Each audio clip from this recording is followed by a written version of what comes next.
and Strategic Communication. It added that the Minister of State for Labor, Festus Keyamo, will continue his role as a spokesman of the campaign as Director of Public Affairs. According to the statement, the tripolar arrangement, the first in the presidential campaign, has a line of other assistant directors and senior officials representing the nation's various regions and job specifications spelled out. The Academic Staff Union of Universities has raised the alarm over the exodus of lecturers from the nation's universities for greener pastures abroad. The union attributed the development of the federal government's poor treatment of its members, which it said had forced many to venture into other sources of livelihood.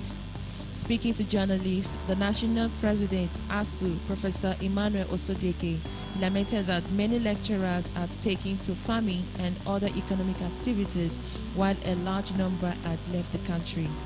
Osodeke spoke in reaction to the government's refusal to meet some of their demands, including the payment of 7 months' backlog of salaries occurred during the strike.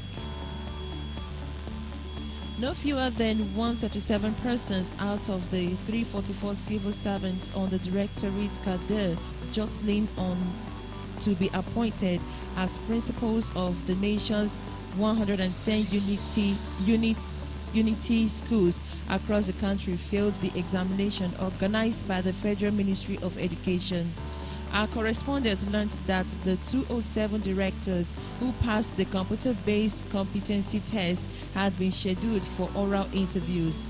The federal government had decided that from the 2022 to 2023 academic session, those to be appointed principals of the schools must have taken part in a competency-based test and emerged successful. According to the circular signed by the Director, Human Resource Management, Federal Ministry of Education, David Gande, only 207 of the earlier shortlisted 344 candidates passed the computer-based competency test and were scheduled for oral interview. The recent one-day strike by workers of the Transmission Company of Nigeria crushed Nigeria's power generation from a peak of 4,829.5 megawatts to as low as 43 megawatts.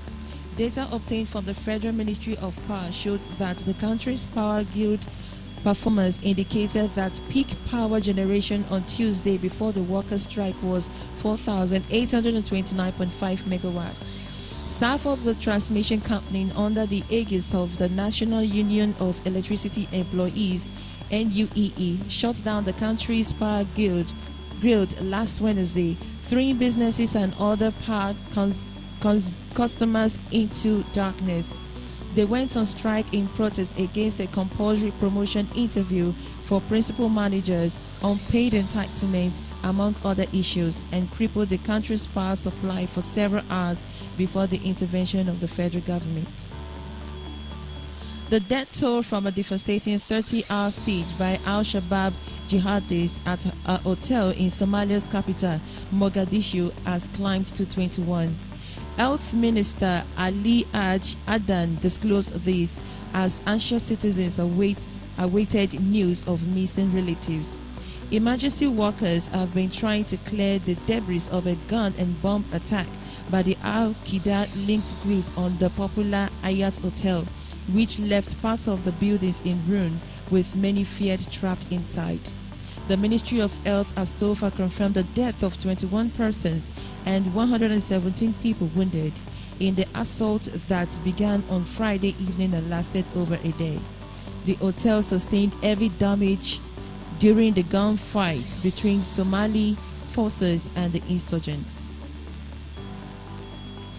Real Devils legend Wayne Rooney says Manchester United manager Erik ten Hag can boost his hopes of securing his first Premier League point against Liverpool on Monday if he dropped Cristiano Ronaldo and Marcus Rashford.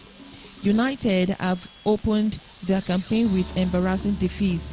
Brighton records their first ever win at Old Trafford, followed by a 4-0 whipping by Brentford last weekend. It leaves them rooted at the bottom of the Premier League for the first time in 30 years. United host a Liverpool outfit who are also seeking their first win of the campaign following 2 draws against Fulham and Crystal Palace. And that will be all for now. Thanks for joining us. I am Esther Chineze.